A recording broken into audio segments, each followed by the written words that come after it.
Good morning students. आज हम लोग object oriented programming and procedure oriented programming के बीच में डिफरेंसेस देखेंगे। और सबसे बड़ी इम्पोर्टेंट टास्क ये है कि हम लोगों ने जो हमारा सब्जेक्ट है उसका नाम है object oriented programming with C plus plus. यानी कि हम लोग जो प्रोग्रामिंग के कंसेप्ट इम्प्लीमेंट करेंगे वो ऑब्जेक्ट ओरिएंटेड प्रोग्रामिंग के कंसेप्ट को यूज करके करेंगे।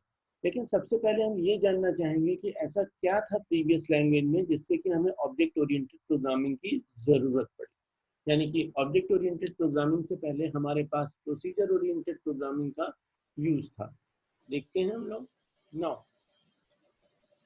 जो बेसिक है, सी है, प्रोटॉन, पास्कल, ये सारे एग्जाम्पल है प्रोसीजर ओरिएंटेड प्रोग्रामिंग लैंग्वेज के। लेकिन ये है क्या?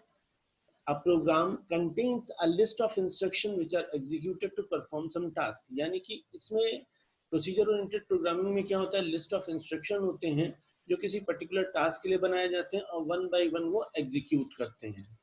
अच्छा, इसमें जो प्रोग्राम होता है वो हम लोग फंक्शंस में डिवाइड करते हैं। यानी कि कोई भी टास्क परफॉर्म करनी होगी आपको तो you have to design a function. यानी कि आपको एक फंक्शन डिफाइन करना पड़ेगा जिसके अंदर लिस्ट ऑफ इंस्ट्रक्शन होंगे और वो आपका प्रोग्राम एग्जीक्यूट करेगा। Now these functions have a list of instructions to perform specific tasks and have interfaces to interact with one another are more different function in a program as per requirement। यानी कि हमारे पास इसमें कई सारे functions होंगे जो अपनी अपनी टास्क परफॉर्म करेंगे और वो एक दूसरे से इंटरेक्ट करने के लिए कुछ इंटरफेसेस डिजाइन होंगे। यानी कि वो उससे इंटरेक्ट कर सके एक फंक्शन दूसरे फंक्शन से अपनी रिक्वायरमेंट के हिसाब से। नाउ अगर हम थोड़ा सा ऑर्गेनाइजेशन देखें आपका बेसिकली प्रोसीजर ओरिएंटेड प्रोग्रामिंग का, यानी कि ये आपका मेन फंक्शन है, that is a main program. अब इस मेन प्रोग्राम को हम लोग ने क्या कर दिया, अपनी रिक्वायरमेंट के हिसाब से फंक्शंस में डिवाइड कर दिया। यानी कि हमारे पास एक टोटल 8 फंक्शंस यहाँ दिखाए गए हैं। यानी कि आपके पास 9 फंक्शनैलिटी अलग अलग है, इसलिए आपने उसको डिवाइड कर दिया है इस फंक्शन के फॉर्म में। यानी कि मेन प्रोग्राम आपका फंक्शन के फॉर्म में डिवाइड हुआ। यानी कि इसमें जो अप्रोच लगी है वो that is a top to bottom लगी है। यानी कि हमने मेन प्रोग्राम से उसको ब्रेक करते करते हम लोग स्मॉलर एंटिटी में ले गए, यानी कि टॉप से बॉटम की तरफ मूव कर रहे हैं। नेक्स्ट देखते हैं हम लोग ऐसी। अच्छा, इसमें प्रॉब्लम्स क्या थी ऑब्जेक्ट ओरिएंटेड प्रोग्रामिंग में, उसको देखेंगे। सबसे पहला no restriction of data accessing. Now सबसे पहले हम देखते हैं कि डेटा हमारे प्रोग्राम में, प्रोसीजर ओरिएंटेड प्रोग्राम में किस तरीके से हम लोग यूज करते हैं। सबसे पहला था लोकल डेटा। वो डेटा जो किसी फंक्शन के अंदर डिफाइन हो, वो आउटसाइड द एक्सेसिबल ना हो, यानी कि हिडन हो अदर फंक्शन से। यानी कि वो फंक्शन आपका एग्जीक्यूट कर रहा है और एग्जीक्यूट होने के बाद वो डिस्ट्रॉय हो जाएगा। नाउ ग्लोबल डेटा, ये वो डेटा है जो फंक्शन के बाहर डिक्लेयर करते हैं और कोई भी फंक्शन इसे एक्सेस कर सकता है, मैनिपुलेट कर सकता है। नाउ अगर हम इस ऑर्गेनाइजेशन को देखें, ग्लोबल डेटा एंड फंक्शंस के बीच की लिंक, तो ये हमारे पास कई सारे फंक्शंस हैं। हर फंक्शन में अपना उसका लोकल डेटा होगा और वो फंक्शन किसी न किसी ग्लोबल डेटा को एक्सेस कर रहा होगा। यानी कि एक ग्लोबल डेटा कई सारे फंक्शंस में एक्सेसिबल होगा। आप देख सकते हैं। तो अगर आप देखना चाहें कि कौन सा फंक्शन किस किस ग्लोबल डेटा को एक्सेस कर रहा है तो दिस इज अ लिंक यहाँ पे क्रिएट किया हुआ है। नाउ नेक्स्ट देखते हैं हम लोग। सबसे इंपॉर्टेंट बात थी, मैंने कहा था कि that is a no restriction of data accessing. यानी कि डेटा एक्सेसिंग पे कोई रिस्ट्रिक्शन नहीं थी, कोई भी फंक्शन किसी भी डेटा एक्सेस कर सकता था। यानी कि large program is difficult to conceptualise the multiple number of connection between the global data and function. यानी कि हमारे पास छोटा प्रोग्राम है तो आपको 8 फंक्शन दिखाई दे रहे हैं, लेकिन आपके पास लार्ज प्रोग्राम होगा तो आपके पास थाउजेंड हंड्रेड्स में फंक्शन होंगे। तो कौन सा डेटा किस ग्लोबल डेटा को एक्सेस कर रहा है ये कॉन्सेप्चुअलाइज करना थोड़ा सा डिफिकल्ट होता था। दूसरा क्या है, अगर आपके ग्लोबल डेटा में कोई भी चेंज किया गया है तो उससे रिलेटेड जितने भी फंक्शंस होंगे उन सभी फंक्शंस में वो डेटा वो मॉडिफिकेशन करना पड़ेगा जिससे कि आपका प्रोग्राम स्मूथली चल सके। और ये मॉडिफाई करना इट्स अ टीडियस टास्क, क्योंकि आपके एक फंक्शन कई सारे ग्लोबल डेटा, यानी कि एक ग्लोबल डेटा आपका कई सारे फंक्शंस के साथ अटैच होता है। Now, no restriction on data for modification while accessing by function। यानी कि अगर कोई भी फंक्शन किसी डेटा को एक्सेस कर रहा है, मैनिपुलेट कर रहा है, तो कोई रिस्ट्रिक्शन नहीं होती है कि वो डेटा को मॉडिफाई ना कर पाए।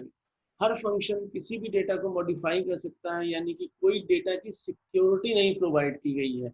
अगर ऐसे ही समझ लें कि कोई भी आउटसाइडर आपके घर के चीजों को ले लेता है, एक्सेस कर लेता है, तो क्या सिक्योरिटी रहेगी आपकी घर में? और हर बंदे को हर घर में एक सिक्योरिटी तो होती है कि कोई भी आउटसाइडर अलाउड नहीं होता, कोई भी आपके डेटा को एक्सेस नहीं कर सकता, आपके घर की चीजों को बिना आपके पूछे ना। तो ये हमारी एक पहली प्रॉब्लम थी।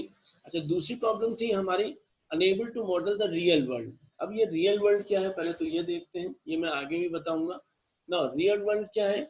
हम और आप मिलके जो वर्ल्ड बनाते हैं, that is called real world. और हम और आप है क्या? हम और आप ऑब्जेक्ट्स हैं। हम और आप क्या है? ऑब्जेक्ट्स हैं। ऑब्जेक्ट्स क्या होता है?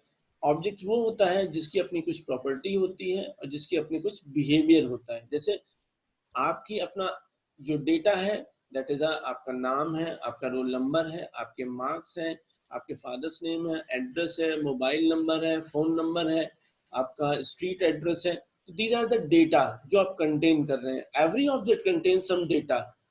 ये डेटा इसलिए कंटेन होता है ताकि हम उसको आइडेंटिफाई कर सकें और उसकी स्टेट डिफाइन कर सकें ना। दूसरा होता है बिहेवियर। बिहेवियर में क्या होता है?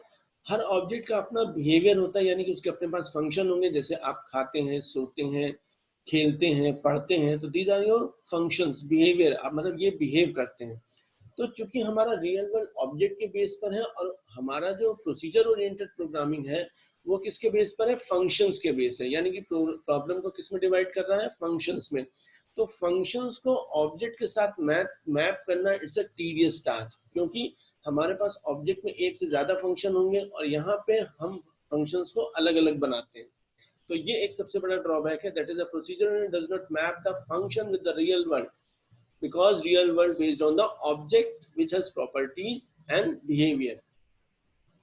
Now basic, अब बात आती है, तो ये तो हमने प्रोसीजर ओरिएंटेड के बारे में पढ़ा। अब यहाँ पे क्या है, जो हमारा ऑब्जेक्ट ओरिएंटेड प्रोग्रामिंग है उसको क्रिएट करने का अपना एक पर्पस है, that is a data security. आप देख सकते हैं यहाँ पे एक डेटा सिक्योर डेटा का यहाँ यूज किया गया, क्योंकि डेटा एक क्रिटिकल एलिमेंट है। अच्छा, आप ये बताइए कि अगर मैं आपसे पूछूं कि आपका डेटा कोई दूसरा मैनिपुलेट करे, तो क्या ये आपके लिए सही होगा? फॉर एग्जाम्पल, आपके बैंक अकाउंट है, बैंक अकाउंट में पैसे को निकालना वो आपके लिए पॉसिबल है, दूसरे के लिए नहीं हो सकता। तो यानी कि आपका जो डेटा है वो सिक्योर होना चाहिए, यानी कि दूसरा मॉडिफाई ना कर सके, दूसरा एक्सेस ना कर सके आपके अलावा। तो इस चीज का सबसे इम्पोर्टेंट ध्यान रखा गया है। अगर हम आजकल सोशल मीडिया में भी देखें तो सबका जो डेटा पब्लिक है वो सब लोग एक्सेस कर सकते हैं, लेकिन कई बार प्राइवेट डेटा भी एक्सेस हो रहा है। तो यानी कि प्राइवेट डेटा को इस तरीके से डिजाइन करना है, इस लैंग्वेज का यूज करना है ताकि आपका डेटा क्या रहे? सिक्योर है, आपके अलावा कोई एक्सेस ना कर सके। तो ये मेरा मेजर मोटिवेटिंग फैक्टर था ऑब्जेक्ट ओरिएंटेड प्रोग्रामिंग को इन्वेंट करने का। ना, जब भी हम ऑब्जेक्ट ओरिएंटेड प्रोग्रामिंग का यूज करते हैं तो बेसिक बिल्डिंग ब्लॉक क्या होता है इसका? ऑब्जेक्ट होता है। यानी कि हमारा जो प्रोग्राम है वो किस में डिवाइड कर रहा है? हमारा प्रोग्राम ऑब्जेक्ट्स में डिवाइड हो रहा है। अगर आप देखें, now the object is a single entity. है क्या ऑब्जेक्ट? मैंने आपको बताया था ऑब्जेक्ट क्या है, एक सिंगल एंटिटी है जो क्या कंटेन करता है? डेटा, यानी कि एट्रीब्यूट्स, प्रॉपर्टीज, कैरेक्टरिस्टिक। जैसे आपका नाम हुआ, एट्रीब्यूट्स यानी कि कोई अगर हम उसकी बात करें, आपका नाम हुआ, आपका एज हुआ, आपका करेक्टर हुआ, यानी कि ये सारी चीजें क्या है? आपके आइडेंटिटी को डिफाइन कर रही है, that is known as attributes. And functions क्या होता है? फंक्शन जो उस डेटा बिहेवियर, यानी कि उस डेटा पे जो परफॉर्म करना है, ठीक है। फॉर एग्जाम्पल, अगर हम बात करें, आपका एक डाइजेशन सिस्टम है, आप इनपुट के तौर पर क्या यूज करते हैं? आपने इनपुट के तौर पर यूज किया बेसिकली लंच या डिनर, उसको डाइजेस्ट कौन करता है? आपका डाइजेशन सिस्टम। तो ये आपका बिहेवियर हुआ डाइजेशन। तो वो जब तक कि अब आपका डाइजेशन सिस्टम क्या करेगा? आप ही के खाना को डाइजेस्ट करेगा, किसी दूसरे के सिस्टम या दूसरे के पर्सन के खाने को डाइजेस्ट नहीं करेगा। तो ऑब्जेक्ट क्या है? एक सिंगल एंटिटी जो डेटा एंड बिहेवियर को कंबाइन कर रही है। Now data of object can access or change by the member function, यानी कि कोई भी जो ऑब्जेक्ट है वो केवल अपने ही डेटा को क्या कर सकती है? चेंज कर सकती है। कोई भी दूसरा फंक्शन, ऑब्जेक्ट का फंक्शन किसी दूसरे ऑब्जेक्ट के डेटा को चेंज नहीं कर सकता, एक्सेस नहीं कर सकता, जब तक कि ऑब्जेक्ट खुद ना परमिशन दे। तो this is a basic fact of object oriented programming. Now अगर हम बेसिक ऑर्गेनाइजेशन देखें ऑब्जेक्ट ओरिएंटेड प्रोग्रामिंग का, तो हमारे पास ये क्या है? देखिए ये ऑब्जेक्ट्स है। ये ऑब्जेक्ट्स क्यों है? क्योंकि इनके पास अपना क्या है? डेटा है, और इसी के पास क्या है? अपने मेंबर फंक्शन है। यही मेंबर फंक्शन इस डेटा को मैनिपुलेट करेंगे। कभी भी एक ऑब्जेक्ट का मेंबर फंक्शन दूसरे ऑब्जेक्ट के मेंबर फंक्शन को मैनिपुलेट नहीं कर सकता है, इस बात का ध्यान रखिएगा। और एक ऑब्जेक्ट दूसरे ऑब्जेक्ट से कम्युनिकेट कैसे करेगा? By using message passing. ठीक, तो ये आपका ऑब्जेक्ट ओरिएंटेड प्रोग्रामिंग का ऑर्गेनाइजेशन है, यानी कि प्रॉब्लम्स को किस में डिवाइड किया हुआ है? ऑब्जेक्ट्स में। यहाँ पे 3 ऑब्जेक्ट्स दिखाए गए हैं। आगे चलते हैं। अगर हम मैंने यहाँ पे ऑब्जेक्ट ओरिएंटेड प्रोग्रामिंग अप्रोच ली है और दूसरा प्रोसीजर ओरिएंटेड अप्रोच ली है यूनिवर्सिटी लर्निंग सिस्टम के लिए। तो अगर आप यूनिवर्सिटी लर्निंग सिस्टम की बात करें तो बेसिकली देखिए ऑब्जेक्ट कैसे हम किसी प्रोग्राम को बनाने के लिए आइडेंटिफाई करते हैं, यानी कि जो जो स्टैक होल्डर या जो एक्टर जो सिस्टम से इंटरेक्ट करेगा, यानी कि उसमें जितनी चीजों का यूज होगा वही सारे क्या होंगे? ऑब्जेक्ट्स होंगे। जैसे हम अगर यूनिवर्सिटी की बात करें लर्निंग सिस्टम की, तो टीचर होगा हमारे पास, उसकी अपनी कुछ प्रॉपर्टीज होंगी, यानी कि नेम होगा, सैलरी होगी, उसकी अपनी फंक्शनैलिटी होगी, यानी कि वो अटेंडेंस देता है, सैलरी उसकी कैलकुलेट होती है। इसी तरीके से स्टूडेंट की बात करें तो स्टूडेंट के पास अपना रोल नंबर होगा, मार्क्स होगा, कोर्स होगा, रिजल्ट होगा, ये इसकी प्रॉपर्टीज होंगी। जब भी कोई नया स्टूडेंट आएगा एक फंक्शन परफॉर्म करेगा, क्रिएट स्टूडेंट, उसके मार्क्स अपडेट करने होंगे, दूसरा फंक्शन है। तो इसी तरीके, और इसी जब टीचर होगा, स्टूडेंट होगा, तो कोर्स भी होगा। तो इसी तरीके से हम लोग क्या करेंगे? आइडेंटिफाई करेंगे कि क्या क्या चीजें जो हमें स्टोर करनी है वो बेसिकली किस कैटेगरी में है। जैसे टीचर एक अलग कैटेगरी हो गई, स्टूडेंट एक अलग ऑब्जेक्ट हो गया, कोर्स एक अलग ऑब्जेक्ट हो गया। कोर्स आईडी देखिए, नेम देखिए, यूनिट देखिए, ये सब क्या है? प्रॉपर्टीज हैं इसकी। और आपके ये क्या हो गए?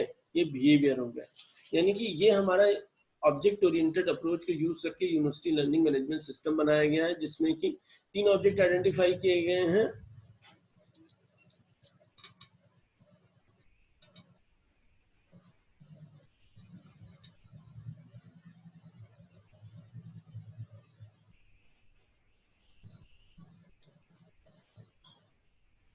तीन ऑब्जेक्ट आइडेंटिफाई किए, टीचर, स्टूडेंट एंड कोर्स।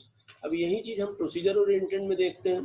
तो हमारे पास देखिए ये फंक्शंस हैं बनाए गए हैं, जैसे student attendance, teacher attendance, calculate salary, course allotment, create new student, create new subject, marks update, create result.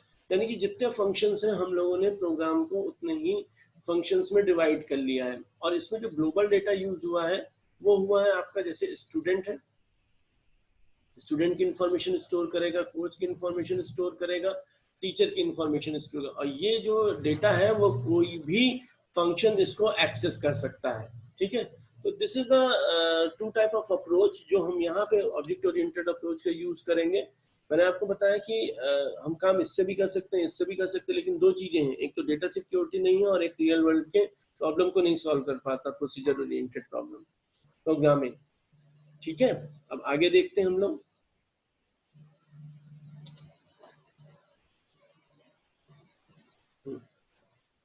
अब दोनों के बीच डिफरेंस देखेंगे। सबसे पहले देख रहे हैं ये जो हमारा ऑब्जेक्ट ओरिएंटेड प्रोग्रामिंग है वो डेटा पे एम्फेसाइज करती है। प्रॉब्लम्स को हम लोग ऑब्जेक्ट्स में डिवाइड करते हैं।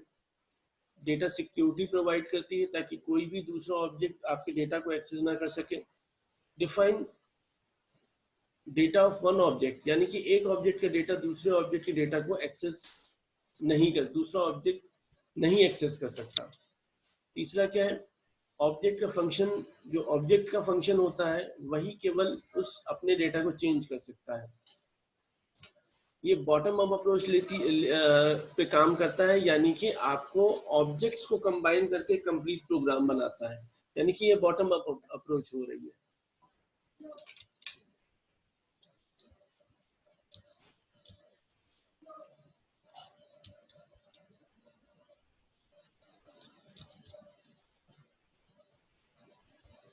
ठीक। अच्छा, दूसरा क्या है, मॉडल द रियल वर्ल्ड। ये रियल वर्ल्ड की प्रॉब्लम को सॉल्व करने के लिए, यानी कि ये जो इसका कंसेप्ट है वो आपका ऑब्जेक्ट्स जो यूज कर रहे हैं वो रियल वर्ल्ड के कॉन्सेप्ट को मैच करता है, मैप करता है। इसी वजह से कोई भी प्रॉब्लम को ये सॉल्व कर सकता है। अच्छा, प्रोसीजर ओरिएंटेड प्रोग्रामिंग में हम लोग फंक्शन या एल्गोरिथम का यूज करते हैं, सीक्वेंस ऑफ स्टेप का यूज कर सकते हैं, करते हैं। प्रॉब्लम फंक्शंस में डिवाइड होता है, डेटा की कोई सिक्योरिटी नहीं रहती, डेटा कोई भी एक्सेस कर सकता, कोई भी फंक्शन एक्सेस कर सकता है, फंक्शन किसी भी वैल्यू को किसी भी समय एक्सेस करके चेंज कर सकता है, और ये top to top down approach को यूज करता है। यानी कि सबसे पहले प्रोग्राम को देखेंगे, उसके बाद उसको हम फंक्शंस में डिवाइड करते चले जाएंगे। यहाँ क्या है कि हम ऑब्जेक्ट्स को कंबाइन करके कंप्लीट प्रोग्राम बनाएंगे। अच्छा, ये रियल वर्ल्ड को मैप नहीं करता है। अच्छा, ये कुछ एक्स्ट्रा रीडिंग के लिए मैंने रेफरेंसेस दिए हैं, आप इसका भी यूज करके आप पढ़ सकते हैं। तो this is all about your object oriented programming.